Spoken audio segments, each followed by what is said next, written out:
Hello everyone, my name is Gulabshah और आप सभी देख रहे हैं मेरा official channel D U education club.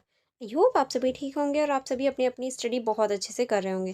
देखिए, आज की जो मेरी वीडियो है वो इस बारे में है। देखिए, बहुत सारे ऐसे स्टूडेंट हैं जो अभी बहुत ज़्यादा प्रैक्टिस कर रहे होंगे, बहुत ज़्यादा प्रिपरेशन कर रहे होंगे कि अपने अच्छे नंबर गेन कर लें। लेकिन वो लोग, उन्हें पता है कि आंसर कैसे लिखना है, पर पता है कुछ स्टूडेंट ऐसे हैं जो सिली मिस्टेक करते हैं। पता होने के बाद भी कुछ ऐसी मिस्टेक्स हो जाती हैं जिसकी वजह से टीचर्स उन्हें नंबर नहीं दे पाते।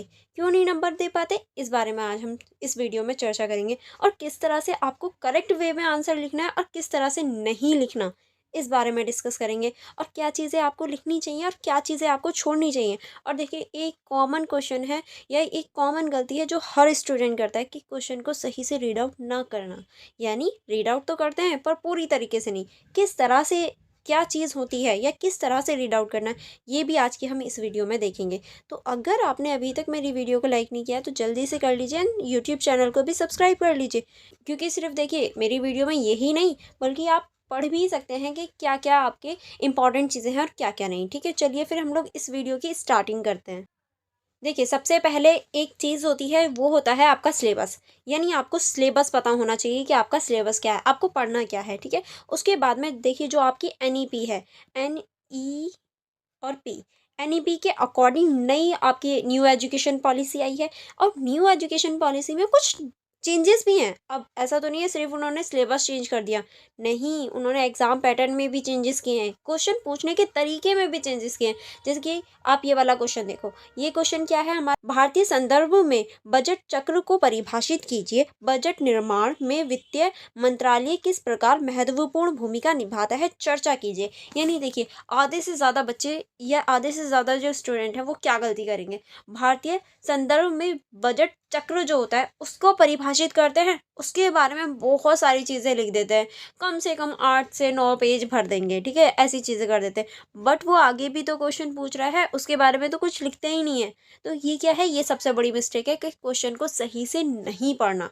क्वेश्चन को पढ़ना, वो भी प्रॉपर वे में, वो बहुत ज़्यादा इंपॉर्टेंट है। आपने भारतीय जो बजट चक्र है उसको तो परिभाषित कर दिया, पर जो बजट निर्माण है या वित्त मंत्रालय है उसमें किस तरह से भूमिका निभाता है ये तो बताया ही नहीं। अब ये नहीं बताया, आधा क्वेश्चन आपने अटेम्प्ट किया है तो आधे ही तो नंबर मिलेंगे, पूरा क्वेश्चन अटेम्प्ट करोगे तो पूरे नंबर मिलेंगे। तो इस वजह से आपको पूरा क्वेश्चन एक तो सही से पढ़ना है। इस टाइप से क्वेश्चन आज पूछे जा रहे हैं या अब पूछे जा रहे हैं, थोड़ा सा चेंजेस है क्वेश्चंस में, तो आपको क्वेश्चन ध्यान से पढ़ना है कि क्या पूछ रहा है एक्चुअल में। ठीक है, अगर मैं एक और क्वेश्चन का उदाहरण लूँ, तो जैसे कि आप ये वाला क्वेश्चन देख सकते हैं, ये पूछ रहा है असामान्यता को परिभाषित कीजिए, प्रासंगिक उदाहरण की सहायता से असामान्यता के विभिन्न मापदंडों पर चर्चा कीजिए। देखिए, ये वाला क्वेश्चन क्या है, असामान्यता को परिभाषित कीजिए। कुछ बच्चे या कुछ स्टूडेंट क्या करेंगे, असामान्यता को परिभाषित कर देंगे कम से कम 6 या 7 पेजों में, बस बात खत्म। अरे वो ये भी पूछ रहा है कि असामान्यता के जो विभिन्न मापदंड हैं वो भी बताने हैं और उदाहरण भी देना है असामान्यता का। तो आप पहले तो प्रॉपर क्वेश्चन पढ़िए कि प्रॉपर क्वेश्चन क्या पूछ रहा है। और देखिए, ऐसा नहीं है कि आपने पहले उदाहरण दे दिया फिर असामान्यता के विभिन्न मॉडल जो है, या फिर पहले मॉडल बता दिए फिर उसको उदाहरण दे दिए फिर परिभाषा दे दी। ये भी एक रॉन्ग पैटर्न है अटेम्प्ट करने का। पहले आपको शुरू का स्टार्ट करना है, यानी असामान्यता की परिभाषा देनी है। परिभाषा देने के बाद में आपको उदाहरण देने हैं। ठीक है, क्योंकि वो उदाहरण पूछ रहे हैं। फिर उसके बाद में आपको असामान्यता के जो मापदंड है वो बताने हैं, कौन कौन से मापदंड है। इस तरह से आपको क्वेश्चन अटेम्प्ट करने होते हैं। जितना लंबा क्वेश्चन है उसको इतने ही भागों में डिवाइड कीजिए। जैसे कि ये यहाँ पर एक डिवीजन है, एक यहाँ डिवीजन है, एक ये पूरा डिवीजन है। पहले उदाहरण भी पूछ रहा है और उसके मापदंड भी पूछ रहा है। तो इस तरह से आप डिवाइड कीजिए क्वेश्चन को एंड फिर अटेम्प्ट कीजिए। ठीक है, ये वाली इसलिए मिस्टेक होती है, जो बच्चों को पता होता है कि लिखना क्या है, आंसर क्या है, और वो प्रॉपर लिखते भी हैं बट उनका लिखने का तरीका गलत होता है। एंड वन मोर थिंग, कि वो पैराग्राफ लिख देते हैं या फिर पॉइंट 1, पॉइंट 2, पॉइंट 3, इस तरह से उन्होंने लिख दिया। अब बताइए, आपने पॉइंट 1 में लिख दिया असामान्यता की परिभाषा, पॉइंट 2 में आपने लिख दिए मापदंड। अब मुझे क्या पता, आपने तो पॉइंट करके लिखा है, अब आपने तो लिख दिया, ठीक है। अब एक बार एग्जामिनर की थिंकिंग से सोचिए या एग्जामिनर की नज़र से देखिए, उसे क्या पता आपने पॉइंट 1 में क्या लिखा है, पॉइंट 2 में क्या लिखा है, उसे क्या पता चलता है। देखिए, एग्जामिनर जितना कम टाइम लेगा ना आपकी कॉपी चेक करने में, उतना ही आपको नंबर अच्छे मिलेंगे। क्यों? क्योंकि उसको पता चल जाएगा देखते ही कि हाँ, बच्चे ने कहाँ क्या लिखा है। तो इस चीज़ से बचने के लिए आप क्या करेंगे, फर्स्ट थिंग, जो भी लिख रहे हो हेडिंग बनाओ और बॉक्स बनाकर डॉट लगाओ और फिर लिखना शुरू कर दो। इस तरह से लिखना है। मापदंड लिख रहे हो तो असामान्यता की विभिन्न मापदंड, हेडिंग बनाई, उसके बाद में डॉट लगाए, नीचे से लिखना शुरू कर दिया। अब देखो कोई भी एग्जामिनर होगा, आपने परिभाषा का भी बना रखा है, मापदंडों का भी बना रखा है, उदाहरण का भी बना रखा है, वो दूर से ही पहचान लेगा। और बनाना किससे है? ब्लैक पेन से, ताकि वो हाईलाइट दिखे। और जो भी आपके की पॉइंट्स हैं और आपके पास टाइम है तो उन की पॉइंट्स के नीचे अंडरलाइन कीजिए। अंडरलाइन करने से वो फोकस वाली चीज़ हो जाती है और एग्जामिनर को पूरा पढ़ने की ज़रूरत ही नहीं होती है। ठीक है, तो आपको अंडरलाइन करने हैं। एंड एक और तरीका होता है, चलिए उसको देख लेते हैं। जैसे कि देखिए, उस तरीके से पहले मैं आपको बता देती हूँ। जैसे इस बच्चे ने पॉइंट नहीं, पॉइंट बना रखे हैं, हाँ ठीक है, कि एक पॉइंट ये है, दूसरा पॉइंट ये है, तीसरा पॉइंट ये है, पर इसमें लिखा क्या है मुझे क्या पता चल रहा है, आपको क्या पता चल रहा है? अगर आप इसको डिटेल में नहीं पढ़ते, क्या पता चलेगा कौन सी क्या चीज़ है? या फिर मुझे क्या पता इसने भूमिका लिखी है, प्रस्तावना लिखी है, या कहाँ उदाहरण दी हैं, कहाँ एग्जाम्पल ली हैं, या फिर कहाँ उसने व्याख्या की है, नहीं पता चल रहा ना। तो इस वाली गलती को आप बिल्कुल भी मत करना कि आप पॉइंट तो बना रहे हो पर उनका कोई फ़ायदा ही नहीं है। क्यों? क्योंकि आपको हेडिंग्स बनानी है। हेडिंग्स बनाना बहुत ज़्यादा इंपॉर्टेंट होता है। ठीक है, जैसे कि आप यहाँ देख सकते हो, यहाँ आपने हेडिंग्स बना के लिख रखा है कि हाँ ये रूपरेखा है, ये प्रस्तावना है, और यहाँ से फिर स्टार्ट है हमारा क्वेश्चन।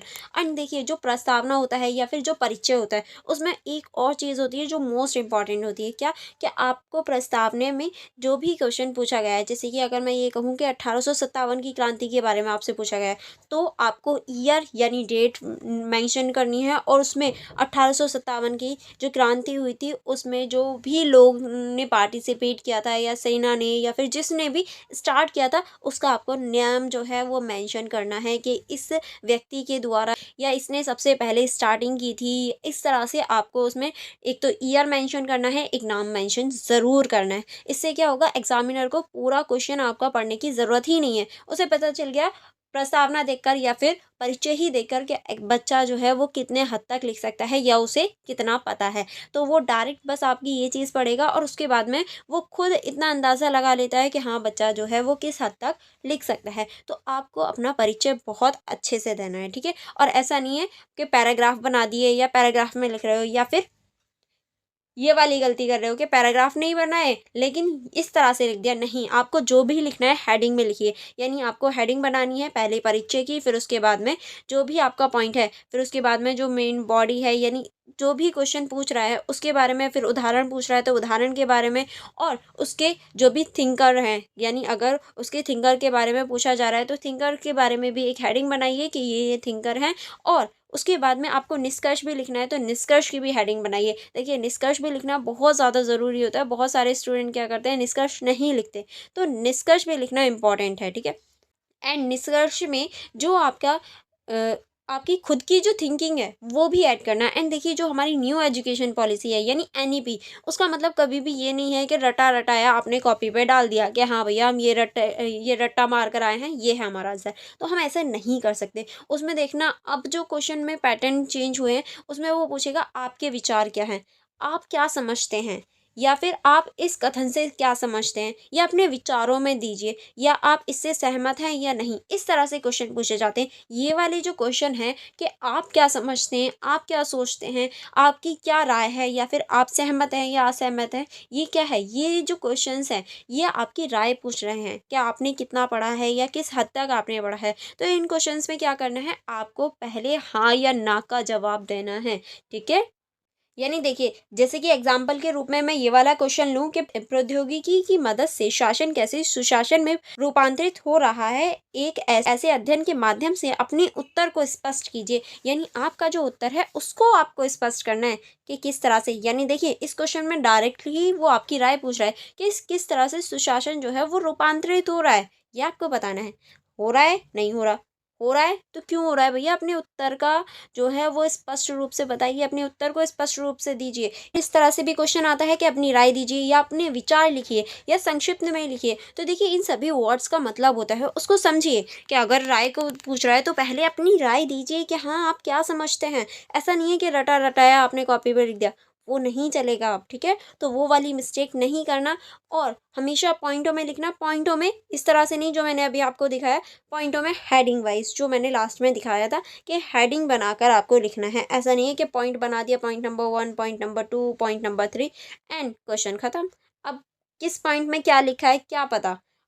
जो भी पॉइंट बना रहे हो उसके ऊपर पहले हेडिंग बनाओ कि ये इस पॉइंट की हेडिंग है, ये इस पॉइंट के अंदर ये लिखा है, इस पॉइंट के अंदर ये लिखा है। अच्छा देखिए, जैसे कि ये है हमारा प्रौद्योगिकी की मदद से शासन कैसे सुशासन में रूपांतरित हो रहा है, यानी देखिए शासन का रूपांतरित होना या शासन का सुशासन में रूपांतरित होना, यानी हम ये लिख सकते हैं शासन का सुशासन में रूपांतरित होना। ये मैंने हेडिंग डाल दी कि शासन का सुशासन में रूपांतरित होना। अब मैंने एरो बनाया और लिखना शुरू करा।